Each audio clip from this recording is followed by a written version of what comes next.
According to the American Cancer Society, 1 in 6 men will be diagnosed with prostate cancer in his lifetime. There will be more than 217,000 new cases diagnosed just this year.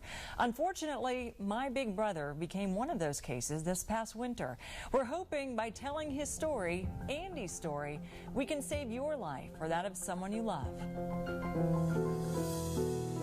This is my big brother, Andy. You done? Okay. We had that back. He's the comedian of the family. It's a water shortage here. But there was nothing funny about the news we got last winter. Getting ready to sit down for dinner, the phone rings.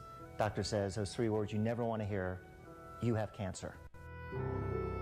Andy was a healthy guy. He'd worked out 3 days a week since college and ate healthy too, which made a diagnosis of aggressive prostate cancer in his 40s even more of a shock. Once I was diagnosed, I would say for the next 2 weeks, I was kind of an emotional wreck. And men aren't used to crying, right? We're tough, we're supposed to be macho, but I don't care how tough you are, cancer will take you down to your knees. The only real option was to remove the prostate and hope the cancer hadn't spread. Typically what happens, prostate cancer will immediately go to your bones, and that can be a very long, painful ordeal. With his family and friends by his side, Andy had his prostate removed, and 2 days later got the call from his doctor he'd been waiting for.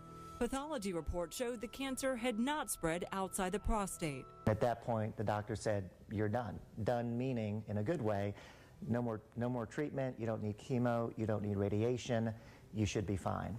Part of the reason Andy was so lucky was early detection.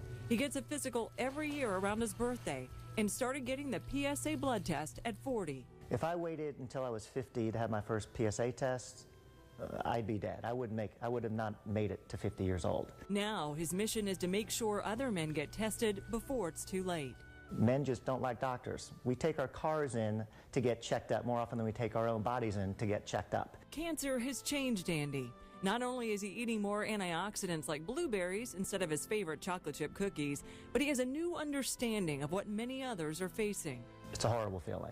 It's one I don't wish on anybody, but it makes me more in tune with people that are sick and with people that have cancer. Now Andy has a new title next to dad, husband, son, and brother.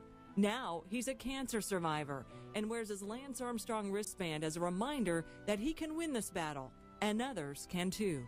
I hope that people maybe watching this story take action, because that's what it's all about. You've got to get in and get an annual physical once a year. And it really is that simple. It's a simple blood test. That's all it takes.